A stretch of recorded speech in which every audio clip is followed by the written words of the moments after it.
Good afternoon, all listeners and viewers, and welcome to a somewhat unusual lecture under the aegis of Quatuor Coronati Lodge, which, due to the current state of the world, will have to be carried out like this in an online manner as opposed to an in situ appearance in London.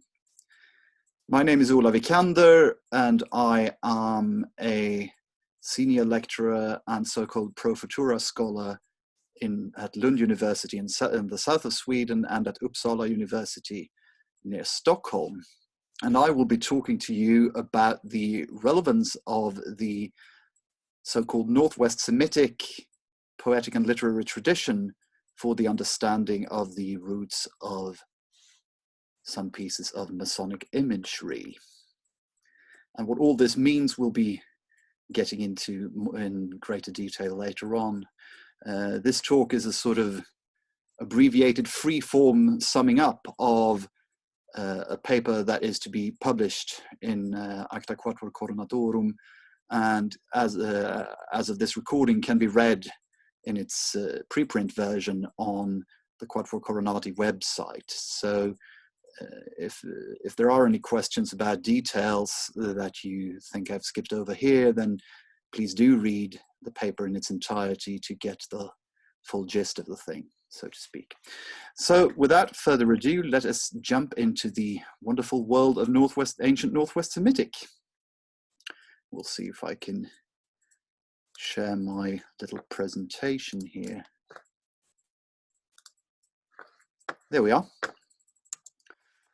Northwest Semitic, Poetics and Masonic Motifs, as mentioned. And again, my name is Ola Wikander, and in my sort of civilian line of work, I am a scholar of the Hebrew Bible and of Ugaritic, which is, Ugaritic is another Northwest Semitic language, the details of which I will share with you. Well, perhaps not the details of the language, but the details of what Ugaritic is, for those of you who have never heard of it. So there'll be a focus here on the linguistic and poetic traditions of the Hebrew Bible and its close relatives, one of which is Ugaritic. So the title says Northwest Semitic, and the first question, of course, then becomes, what is Northwest Semitic? And to help elucidate that, I've made a little graphic illustration, which we'll look at now. Here it is. This is a linguistic tree of the Semitic languages. The Semitic languages have dominated what we know today as the Near East, which somewhat confusingly today is often called the Middle East, but when we talk about ancient sources, we usually call it the ancient Near East. It's dominated that area for millennia, and to a large extent still does. Semitic languages are languages such as obviously Hebrew and Ugaritic and Arabic and Aramaic and numerous languages in Ethiopia, Akkadian, the language of ancient Assyria and Babylonia. But as you can see in this chart, Semitic is itself only one branch on a much larger linguistic tree, which is known as Afro-Asiatic. And there are a number of other branches of Afro-Asiatic. You can see Afro-Asiatic there being written in red to show that it's the highest node in the tree, this cladistic tree of languages. The other branches are, for example, ancient Egyptian and Berber languages, which you can find in Northern Africa, and a number of other subclades. But Semitic is one of the major ones. And except for Egyptian, the one with the oldest written history of the Afro-Asiatic linguistic family. And the various Semitic languages are divided into various branches. You see, first they're divided into West Semitic and East Semitic, and West Semitic itself has one big branch called Central Semitic. And down there in the bottom left of the chart, you find the Northwest Semitic languages. And Northwest here must be understood in the context of the ancient Near East, which means that northwest means basically the Levant and Syria, Palestine, Lebanon, ancient Israel. And there we see Hebrew, of course, as one of the so-called Canaanite languages.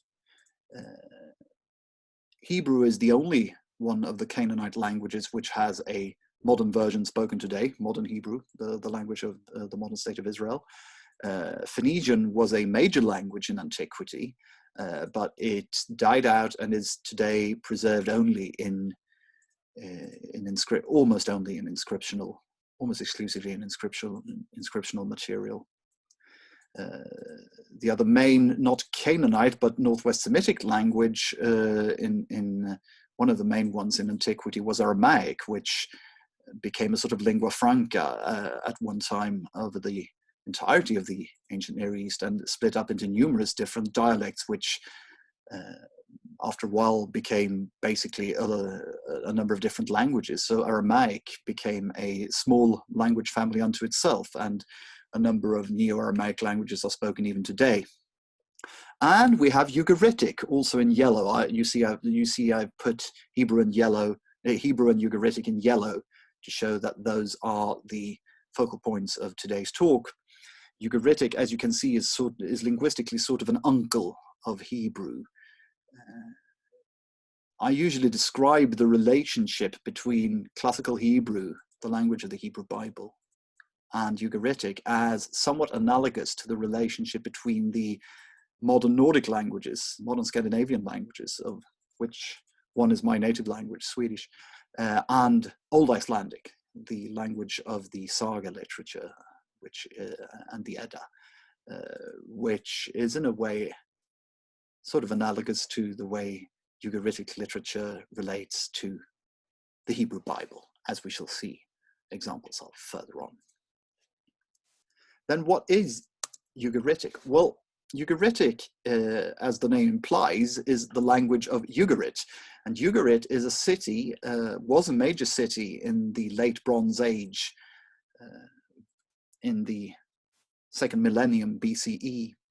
It was destroyed shortly after 1200 BCE, and then virtually unknown, and rediscovered, well, totally unknown actually, and rediscovered in 1928 by chance, and subsequently extensively excavated. And at Ugarit, there was a major discovery of the local language. Ugarit was on the coast of what is today Syria. Here we can see a map where you can see the location of Ugarit at the coast there, and its relation to Canaan, Israel, Palestine, to the Hittite Empire up in the north, to Babylonia, etc. So that's where Ugaritic was. And as befits a city sort of posited at the crossroads of all these major cultures, Ugarit was a very multicultural society unto itself. There are no less than 8 preserved written languages known from Ugarit, which is quite a lot. But among those 8 is the local native language, which we don't know what they called it, if they called it anything at all. Today we call it Ugaritic, after the name of the city. And Ugaritic, as you saw in the linguistic graphical presentation, in the tree, was a rather close relative, older close relative of Hebrew. And one of the most fascinating things about Ugaritic was the way in which it was written, because it was the very writing system in which it was encoded is testament to the crossroads nature and the situatedness of Ugarit at the crossroads of the various major cultural centers of the ancient Near East. And what they did basically was they took the idea of cuneiform. Behind me now you can see a cuneiform tablet, actually a Ugaritic cuneiform tablet. And cuneiform, of course, was the major writing system from Assyria and Babylonia, and earlier than that, Sumer, and also among the Hittites. But they used in Assyria and Babylonia, for example, they used a very cumbersome version, the classical version of cuneiform, which is a very cumbersome writing system using a combination of logographic signs, that is word signs and syllable signs. And it's a really tough task to learn classical Akkadian, that is Assyrio-Babylonian cuneiform. But it's still very practical. You write it on clay with a stylus, which is quite practical and also a very durable type of material, which is why we have these enormous swaths of cuneiform left today, preserved today. So what they did at Ugarit was they crossed that idea, the idea of cuneiform on writing tablets, and they crossed that with the idea of the alphabet, the idea of the short, round 30 letters consonantal alphabet, which was more at home in the Northwest Semitic milieu. That's the same sort of alphabet that the Phoenicians used, and that was subsequently used for Hebrew and then Arabic and Aramaic. That is an alphabet that encoded basically only consonants. In Ugaritic, there are some signs that can actually encode some vowels too, but mostly just consonants. And they created such an alphabet using cuneiform signs. So it was a very artful sort of cross of two principles of writing. And this writing system before Ugarit was discovered, before the discovery of ancient Ugarit, this writing system was unknown to modern scholarship. But since Ugarit was unearthed, literally, huge amounts of Ugaritic text have been, large amounts have been of Ugaritic texts have been found. Among them, very important mythological poetic texts, a number of epic stories, which encode what is sometimes vague, with a sort of vagary called Canaanite religion. Ugarit wasn't actually in Canaan, so it's a sort of a misnomer, but sometimes it's called Canaanite religion because the religion mentioned in the Hebrew Bible as belonging to the Canaanites, the religion where one worshipped gods such as Baal and El and the goddess Anat and Athirat, for example. That type of religious expression is decried in the Hebrew Bible as the worst of heathenism, or at least in the latter part of the later parts of the Hebrew Bible. But suddenly, with the finds from Ugarit, we as scholars suddenly possessed first-hand material from this linguistic and religious tradition. And what one found was that this mythological material was in many ways very, very similar to what one could find in the Hebrew Bible. Not only the language was similar, but the poetic tropes. In some cases, there are actual verbatim correspondences, which could never have appeared by chance, but rather attest to a sort of common mythopoetic linguistic stratum, a common vocabulary, a common mode of poetic expression to which both Ugaritic and Israelite poets could take recourse when constructing their works. So it's not far-fetched to say that both the Hebrew Bible and the Ugaritic epics are two different examples of a common mythopoetic milieu of Northwest Semitic, both linguistically, poetically, and in a literary sense, they are close relatives. And this has been well known among Hebrew Bible scholars now for over half a century, and is taken as a general consensus position, really, that the Hebrew Bible, even though it developed in quite a specific way, due in great part to national experiences such as the Babylonian captivity during the 6th century BCE, notwithstanding such specific developments, the Hebrew Bible is a part of the greater Northwest Semitic religious and literary and cultural milieu, and we as modern scholars of it gain a lot by reading it as such. There is, of course, the question, why these amazing correspondences, these sometimes even literal correspondences, why they're there. I mean, in earlier scholarship, one sometimes finds the idea that the Israelites somehow borrowed Ugaritic directly from Ugaritic writings, which is not really possible because, like I said, Ugarit was destroyed shortly after 1200 BCE, which means that there is no real opportunity for borrowing, as the writing of the main parts of the Hebrew Bible are centuries later than that, many centuries in many cases. So I like to put it like this. This is a phrase I've used on many occasions, and I will use it here as well. The Hebrew Bible did not borrow from Northwest Semitic culture. It is Northwest Semitic culture. And the reason why I often reiterate this is to start with the presupposition that even though the Hebrew Bible, what became the Old Testament in the Christian world, even though it has a very later received a very special specific history indeed, due to the canonization of its words as Holy Scripture for a number of religions, it still grew out of the same Northwest Semitic cultural background, and to understand, especially its more archaic text, but not only its more archaic text, especially them, but not exclusively them, it must be read as such. So that's the perspective I will be taking here. So that's Ugaritic.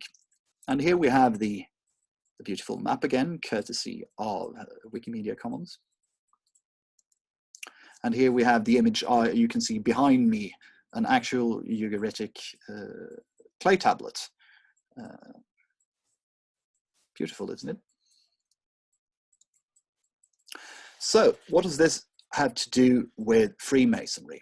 Well, what I will be talking about here is the possibility of viewing Freemasonry, or rather some mythological ideas prevalent in Freemasonry, as a repository of ideas that, in a way, go back to Northwest Semitic. And what does that mean? Does that mean that I'm going to sit here and argue that Freemasonry is secretly a sort of stash of old heathen evil stuff? You know, that's a sort of allegation that's been done spuriously, often during the years, often based on quite faulty scholarship, flawed scholarship and faulty data, actually. No, that's not my point.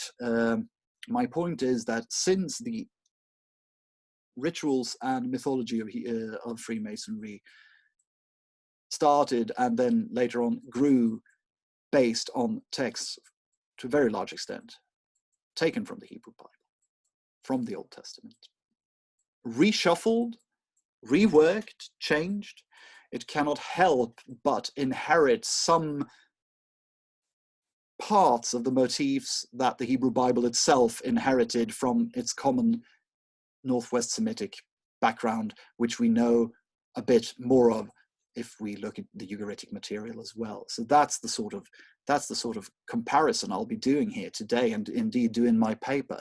Actually, it is my contention that due to the attacks upon Freemasonry from people associating it with various ancient cultures and doing that for pejorative purposes, you know,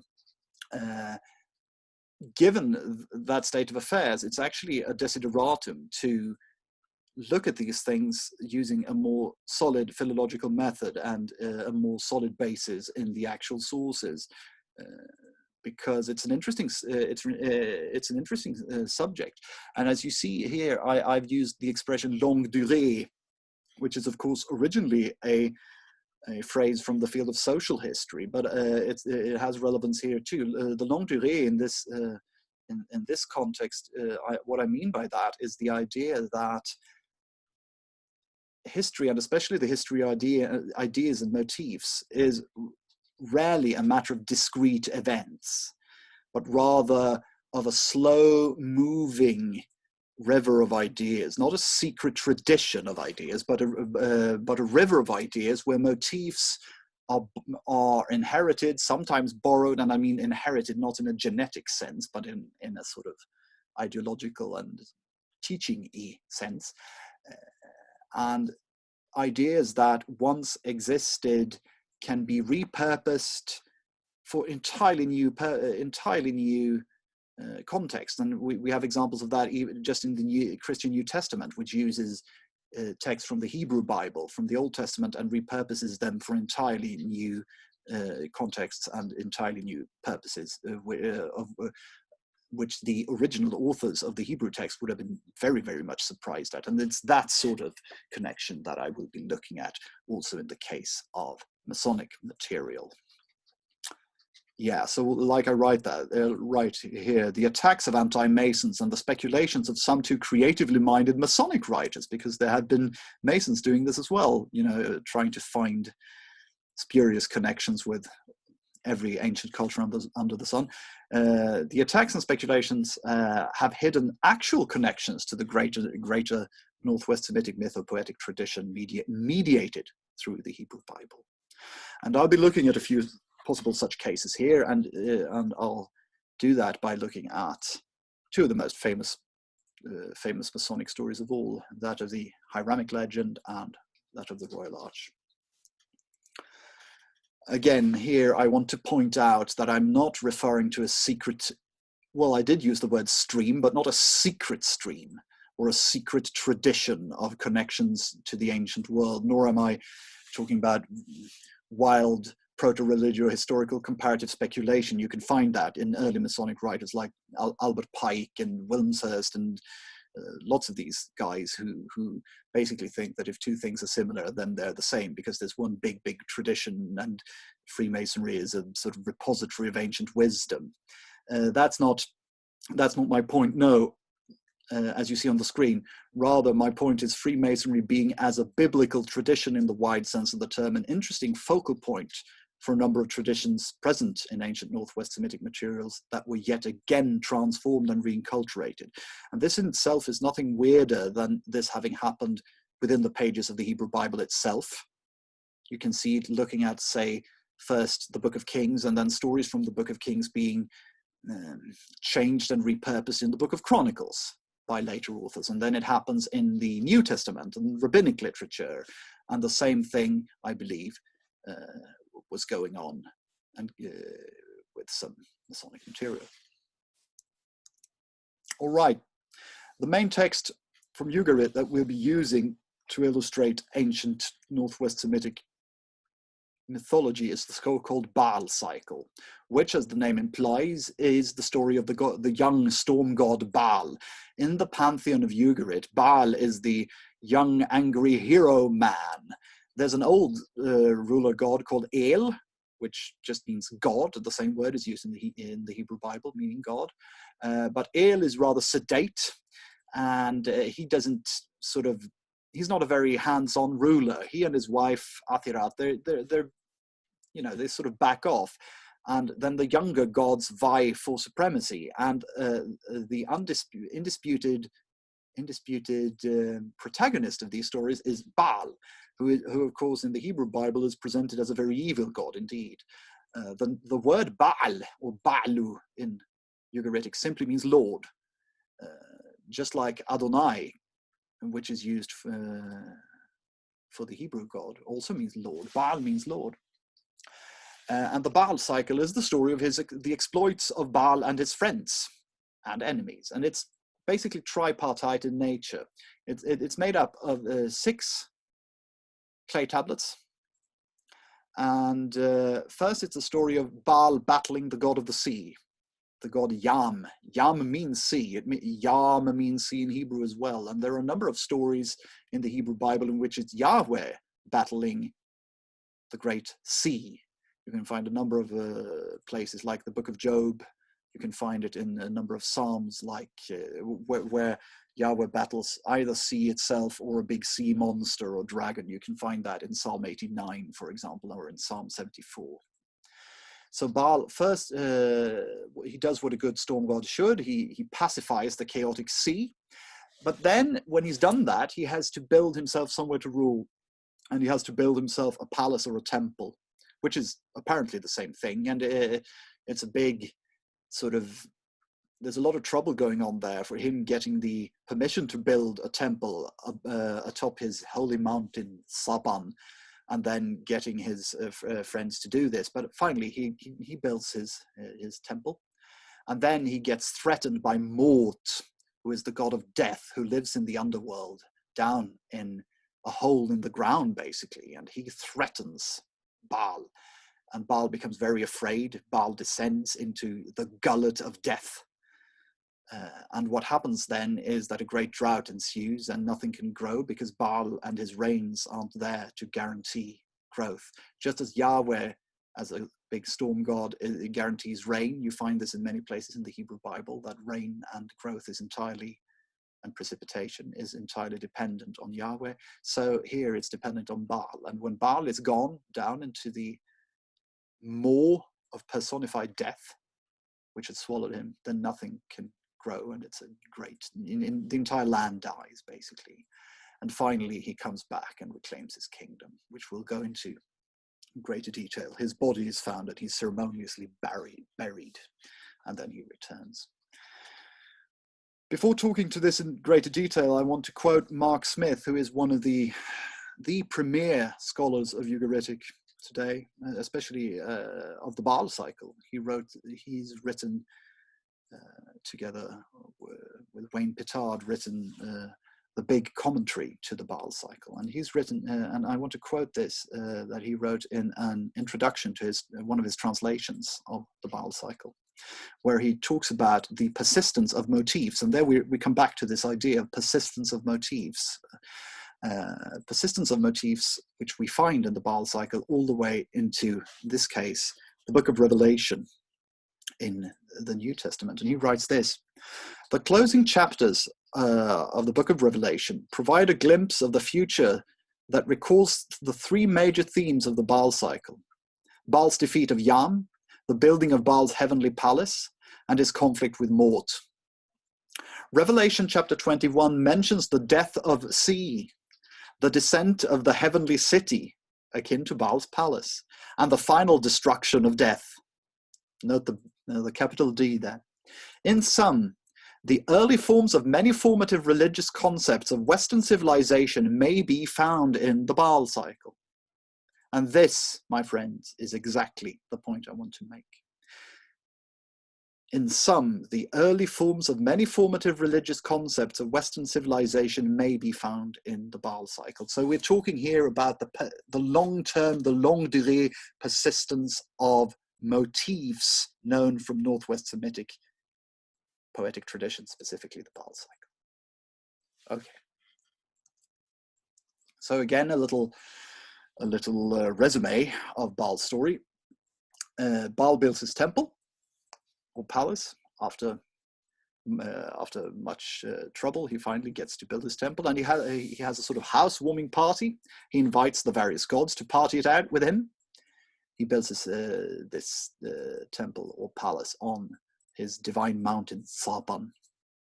He's then threatened by Mort, the god of death, because he's apparently neglected to invite him. And Mort scares him and says that even though you defeated the sea monster, the heavens will burn and shine. That is, drought will rule. Your life-giving rains will no longer hold sway. You must go down into my gullet. And Baal does. Baal is all afraid. Gets all afraid, and he does descend. And and what happens is exactly what was prophesied.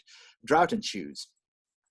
Just as Yahweh must send his rain, so must Baal, and Baal cannot send his rain when he is in the netherworld. So drought ensues and everything is burnt to a crisp. We must remember that Ugarit, just as the Hebrew Bible, the land of the Hebrew Bible, is in a very arid type of climate.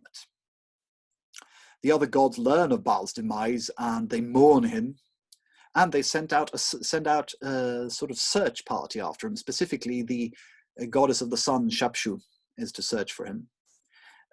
She finds his body. She and Baal's sister, the violent goddess Anat, they find the body and they carry it up on Mount Saban and bury it ceremoniously. By the way, the word sapan, or possibly sapun, is etymologically the cognate of the Hebrew word saphon, which is used in a number of cases in the Hebrew Bible to mean the divine mountain. In that case, of course, not Baal's divine mountain, but Yahweh's divine mountain. Later on, it just starts to mean north, because the mountain is apparently in a northerly direction. The literal Mount Sapan is to the north of Eugeritic, but the word occurs for the divine mountain in Hebrew as well. Finally, Baal comes back to life. Mot and Baal wrestle it out on Mount Sapan, and it's basically a tie, because you cannot defeat death. That's sort of the existential truth that this story encodes, that you cannot defeat death, you can only pacify him. And the sun goddess declares Baal the winner, but it's quite clear that Mot is temporarily defeated. He is not killed, but some sort of balance is at least reinstated. That's the basic story of the Baal-Mot conflict, known from the Baal cycle at Eugeritic. And here is Baal, the so-called Baal Stele from Eugeritic. You can see him wielding his club and his cedar weapon, which is probably a symbol of his lightning. And you see the king in front of him. The little guy is the king, and under his feet you see the waves, because he has pacified the sea. The first part of the story, as we talked about, was about here Baal fighting it out with sea, just as Yahweh does. And here we see the pacified sea under his feet. This stele is today in the Louvre. Okay, let's look at this in the context of the Hiramic legend. Which are the parallels to which I was referring? Well, they're quite obvious, and I'm sure many of you already have thought of them. We have a hero being killed. We have a sort of descent. We have a search for a body, a ceremonious burial in connection with a temple when the body is found. We have some sort of rising or raising. To be sure, the canonical version, so to speak, of the Hiramic legend does not say that Hiram gets resurrected. It's often stated that he is, but the classical canonical version does not say that.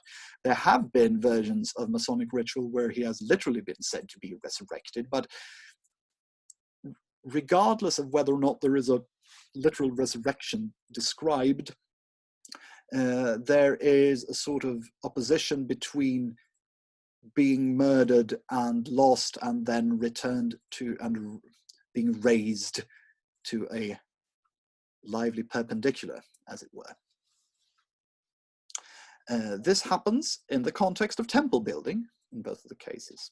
And also it's interesting to note that the story of Hiram is in itself an interesting case of inter-Northwest Semitic internationalism, given that both the Masonic story and the biblical one on which it is built talks about King Solomon contacting his friend, King Hiram, in Phoenicia. And then, of course, Hiram being from up there, being sent from there.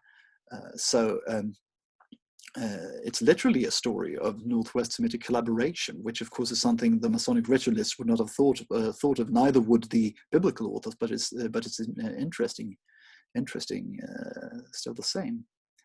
And as we said, there have been much vain speculation about these sort of parallels. The thing is, this all ties together with the question of the quote dying and rising gods of the ancient Near East. Once upon a time, there was a big sort of meta-analysis going on that not only the ancient Near East, but the entire world was filled with gods thought to die and rise. And then it became en vogue to say that there had never been any ideas of such gods. Tryggve Mettinger in Sweden has convincingly showed that in the ancient Near East there was a recurring myth theme of gods that actually were thought to die and come back. Not much more than that, but yeah, it happened. And some speculative people, more speculative people, have of course often connected this with the story of Jesus of Nazareth. I wouldn't I would definitely not say that Jesus of Nazareth is a dying and rising God. That would be an inane statement. But still, the story of Jesus of Nazareth in the New Testament is also an example of this juxtaposition of death, descent, and return in some way, in a very different way than Baal. And what the Masonic ritualists sometimes seem to have done is conflate that sort of story with the story of Hiram the builder, or the one making the beautiful ornaments, with the story of the murder of the tax collector Adoram. Again, sometimes too much has been done of these with these parallels, but there is something here, a bigger myth theme: death, descent, return, which we find at Eugeritic, which we find in a way in the New Testament, and which we find in the Masonic material, which should not be ignored. And again, I would like to point out the combination between this murder and descent, the raising, with a temple building. So what I would like to argue is that the Masonic material the Masonic story has, in a rather amazing way, taken what were assorted building blocks of Old Northwest Semitic tradition and put them together in a way which looks quite a lot like the way in which they were originally, but early on, put together in, say, the Baal Cycle. That doesn't mean it's inherited from the Baal Cycle, but it means that the motifs the building blocks are similar and have been put in and have been put together in a way which resembles it, and that this is not entirely due to chance, but to the motifs themselves having been mediated through the Hebrew Bible. And we know examples of this process from the Hebrew Bible itself. One example I personally love is the story of Joseph, which to a large extent repurposes these old Baal Cycle-esque motifs, but in a very different way. What happens to Joseph? He gets thrown into the well, into the bore in Hebrew, the pit. Just as Baal descends into the pit, he's thrown into the pit not once but twice, because he also ends up in an Egyptian prison, also called a bore. It's the same word. He survives down there and rises up again to great success. His father uses the phrase, "After my son, I shall descend into the earth," or the netherworld, which is exactly what Baal's father, El, says when Baal dies. So it's the same descent motif, the same rise motif, the same imagery of the pit as the land of the dead. But there's no hint of Joseph being resurrected. Not at all. No hint of Joseph actually dying, but the motifs of the pit as representing the land of the dead in a sort of poetic way is undoubtedly connected, and the expression used by the father, "After my son I shall descend," goes to show this. It's shown even more clearly by the fact that the Egyptian name that Joseph is given by the pharaoh when he's given a new career, as it were, is an Egyptian name which probably means God says, "Let him live." And the word God here, there it's in Egyptian, but the word underlying God there is probably Elohim or El, which shows that this is the old El saying, "My son is alive" thing going on, which is exactly what happens in the Baal cycle. When Baal comes back to life, his dad El says, "Baal is alive." So even that has been repurposed in the Joseph story. And this sort of repurposing I'm suggesting for the Hiram story. Not that it's literally inherited, not at all, but that motival blocks have been repurposed in a new way. Here are the words Mort uses when Baal is to descend: "And go down into the house of freedom, the earth. May you be counted among those that descend into the earth." Note the correspondence with biblical expressions like this we have from Ezekiel, بهرتيخ اليردبور العام علام وهشفتيخ بأرض تحتيوت. I will make you descend with those who go down into the pit, to the people of old, and I'll make you dwell in the land below. This is just to show the relationship between the Ugaritic material and the Hebrew one. And down there at the bottom of the screen, you see the mourning for Baal by El. Baal is dead, what of the people? After Baal, I will descend into the earth. And this is basically exactly what is said in the Joseph story. So, the parallels with the Aramaic story. Is this just coincidence? Were the Masonic ritualists aware that the story they were telling about a Phoenician artisan and his interactions with the Israelite monarchy seems to echo ideas from the extra-biblical Northwest Semitic milieu of which Phoenicia was a part? No, they most certainly were not aware of that. How would they have been able to be aware of that? That's not my point. We can explain the coincidences in two ways. One of them is just say, the correspondences. One of them is saying coincidence. This is possible, but it doesn't carry much explanatory power, given that the Masonic stories were very overtly biblical in character. They're built on a biblically infused culture. They were built on Hebrew stories from the Hebrew Bible, and they were both informed at and aiming at repurposing such stories for a specific milieu, that is Masonic ritual. So it's not very parsimonious to just talk about coincidence in this case, but rather it's easier to talk about motifs, motival building blocks being repurposed and inherited.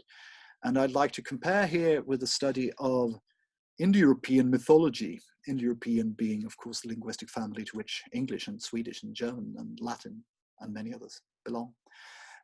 Within the field of Indo-European studies, there has been a very lively discussion going on for a long time. The main name here, but not at all the only one, is Calvert-Watkins, about reconstructing the mythology of the Proto-Indo-Europeans, that is our, quote, linguistic ancestors, unquote, by looking at, again, verbatim correspondences between mythologies of different Indo-European peoples, similar motifs in Indo-European stories, that is repurposing of Indo-European poetic tales for new contexts. And what one can find there is that there are irrefutable similarities between phrases and motifs in Indo-European stories, but used for entirely different things. They can be repurposed, but for entirely different things. Like there's an expression for sacrificing a horse, which seems to have been a big thing in Proto-Indo-European times. And we find this expression in clearest of all in ancient Vedic India, but we find it also reminiscences of it in ancient Rome and among the Celts. But the actual rituals seem to have been totally different. So there's the formulae, the ideas, the motifs have survived, but not necessarily the context they're put into. And again, this is the type of longue durée correspondence I am looking for. So we have temple building, we have death and descent, we have rising or raising, overcoming death, proper burial, and of course, inter-Northwest Semitic contacts. We now move on to the Royal Arch, and there is probably no part of Freemasonry that has been so maligned on the account of Canaanites as has the Holy Royal Arch, because there's been a barrage of authors who have alleged that a part of a certain word occurring in some versions of the Holy Royal Arch alludes to the god Baal. And this originally was certainly not the case. We know this because the early sources don't bear that out at all. So these allegations of Baalism there are spurious, misguided, and just wrong. Yet, there is more to be found here. Neville Barker Cryer has posited that in an early 18th century ritual text called the Rite de Bouillon, An early version of this alleged word appears, but not in its canonical form, but in a form beginning with Z, Zabal, Zabul, and that this would have, and he posits that this was the origin of the word in question. The funny thing is that this word, the original one, is derived directly from probably a Hebrew version of a Northwest Semitic verbal root, Z, B, L. Semitic languages almost always have verbal roots in 3 consonants. And this verbal root, zabel, has to do with lordliness or princeliness. And it's used for princely dwellings and princely rulers and lordly homes, etc. And it's probably the lordly dwelling that's the origin of it here. We find it in the Hebrew Bible used when talking about Yahweh's dwelling in his temple, as we shall see. This zabal, zabul. Here's the famous verse from 1 Kings 8. Adonai amar lishkon ba'arafel, bano vaniti bet zavulach, machon leshivtecha olamim. This is from Solomon's installation speech of the Ark of the Covenant in the temple. Yahweh has said that he wants to dwell in darkness. I have truly built you a lordly house, a Beit Zavul. There you have the Zavul, a place for your eternal dwelling. And here you find the use of this root that Neville Barker Cryer argued was the original basis of the Royal Arch word. Here you find it in its biblical context when talking about Yahweh's presence is almost physicalized, but not quite, but very, very concrete presence in the Jerusalem temple.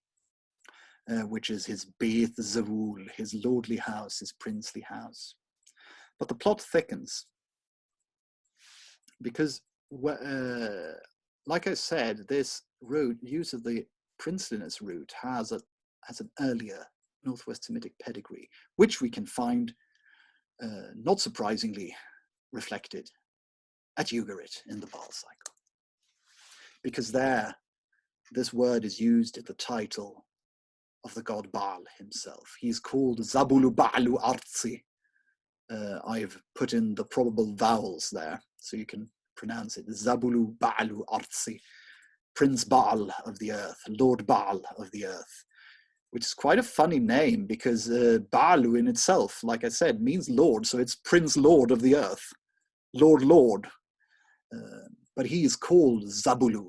So this Zavul or Zabul was connected to the whole idea of the Northwest Semitic ruling storm god in his temple. And that is why probably it appears in 1 Kings 8. There's this old tradition of describing the ruling Northwest Semitic storm god residing in his temple in these terms. And it's used for Baal and it's used for Yahweh. And I propose that it's almost uncanny, though not surprising, that it appears in the Rite de Bouillon and in the later Royal Arch history flowing from that. So it signifies, in this case, Baal, the temple builder, but also in that case, Yahweh living in his temple, in his Zabul. So there is a sort of connection with the Baal texts, but in a completely different way than alleged by the anti-Masons. And a way, of course, mediated through the story of Yahweh's temple. Another common ancient Near Eastern mythological trope that we can find in the story of the Royal Arch is that of hidden deeps, hidden depths, wisdom being hidden deep below the ground, hidden riches.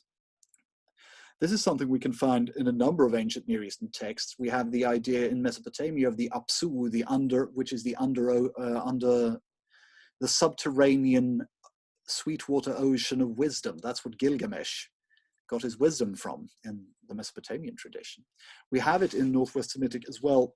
One of the clearest examples is Job chapter 28, which is a big soliloquy on finding wisdom as though it were through mining under the earth. And it appears that this idea of wisdom being hidden under the earth is even encoded linguistically in a number of Northwest Semitic languages. That is, there has been a fusion of poetic storytelling and linguistic root analysis, because, like I said, Semitic languages in general are really big on verbal roots, specifically triliteral verbal roots, and they often played with this, using verbal roots to express specific poetic meaning. And one important verbal root in this context is the root amak, which has to do with being deep. Amek in Hebrew is valley or depth or deep. This root probably is the basis of the Akkadian, or perhaps at least is the basis of the Akkadian word nemeku, meaning wisdom. And Edward Greenstein, Hebraist and Ugaritologist, has argued that this idea of wisdom being hidden in the deep is actually alluded to in Psalm 92 in this verse here. Ma gadalu ma'asecha Adonai ma'od amaku machshavotecha. How great are your deeds, O Yahweh. How very deep are your thoughts. It's the exact same metaphor used when we talk today of a deep thinker. So this proves that in the Hebrew Bible and in the general ancient Near Eastern context and the Northwest Semitic context, this idea that wisdom was a hidden gem deep below the earth. This was a thing. This was a motif that was floating around, and this was something that is reflected in the Hebrew Bible, and this is therefore a motif with which the early Masonic ritualists may have been acquainted. Thus, again, to sum up, we have in the Ugaritic writings, in the Baal Cycle, the idea of death and rising in some manner, which we also have in the Aramaic legend. We have the idea of temple building. We have the idea of hidden depths and descents into them. We have terminology for princeliness. We have the idea of the divine presence in the temple. So there are these uncanny similarities. Actually, when I was a young doctoral student at a conference in Göttingen, and I was presenting a paper on the Baal Cycle and the story of Baal and Mort, the very distinguished professor there, who was chairing the session, the first thing he said to me is, "Are you a Freemason?" At the time, I was not, and so the question was somewhat bewildering to me. But now, given what we're talking about here, I suddenly understand the sort of thing he was probably thinking of, I guess. But again, what do these connections mean? Do they mean a big secret stream of Ugariticness going down through the ages into 18th century Masonic ritualism? No, of course it doesn't. Again, I want to reiterate this. No. There have been modern serious authors like Piatigorsky, who, for example, who view the third degree ritual in terms of ancient mythologies in a more sort of psychological way. But that's not really what I'm talking about either. I mean, it doesn't negate that, but that's not really what I'm talking about. What I'm talking about is a pattern of motifs that were there, that was cut up into pieces and then put together in a remarkably similar way. And why is it remarkably similar? It's because the motifs are there. They're all there, mediated through the Hebrew Bible. You can find them there. And the Hebrew Bible got them from its background in the greater Northwest Semitic milieu, of which Ugarit is one example. And then they were put together in a similar way because they fit rather well in that way, and because it has, I'd say from a personal standpoint, a sort of existential meaning, but that's neither here nor there. So what I'm talking about is neither borrowing nor conscious imitation of like Baalist sources. That would be ludicrous indeed, because the early Masonic ritualists knew nothing about Ugarit. But I'm talking about longue durée persistence of certain transformed motifs mediated through the Hebrew Bible. And again, I want to compare this with the persistence of the motif of descent and rising again, descent into a pit, a bore, the grieving father wanting to descend after his son into the netherworld, which is almost literally the same as Il and Baal in the Joseph story, We have the same thing in Isaiah chapter 27 verse 1, where the Leviathan, the great sea monster, is described in the very same, literally the same extremely uncommon vocabulary which is used to describe the same sea monster at Ugarit. So this sort of repurposing of motifs that I'm talking about. And if it could happen between Ugarit and the Hebrew Bible, there's no methodological reason to stop there. There's no methodological reason to presuppose that just because the Hebrew Bible was canonized, that because of that, this sort of stream of motifs stopped. It's just an arbitrary line that we've drawn because drawn in history, but history doesn't work like that. History doesn't stop just because we've decided that a certain corpus of text is now holy. That's not the way history works. The same sort of repurposing would have been going on in circles devoted to the text of the Hebrew Bible. And this, of course, is what I think must, in a way, have happened. So, in conclusion, yes, Freemasonry is a repository of Northwest Semitic mythology in a sort of transformed manner, not in the wild, idealized manner of the speculative authors of yesteryear, but as repurposed motifs with death, rebirth, princely dwellings, wisdom hidden in the depths. And given how much speculative and uninformed ink has been spilled on this question, I believe that the search for uncovering actual inheritances and parallels is a real desideratum, because there was once just wild speculation and wild comparativism going on, and the primary sources of ancient Northwest Semitic outside the Bible were virtually unknown. Now we have a much better position to do this. We're in a much better position to perform this type of comparison. And a funny thing, the wild comparativists, they in a way influenced the tradition they were studying. When they thought they found connections to Canaanite stuff, to Babylonian stuff, they sometimes actually influenced ritual. I mean, there are versions, very heterodox, but still versions of Masonic ritual, which literally invokes various ancient deities in these parallels, like the parallel with Hiram. And this is a sort of rereading of these modern spurious connections into the material,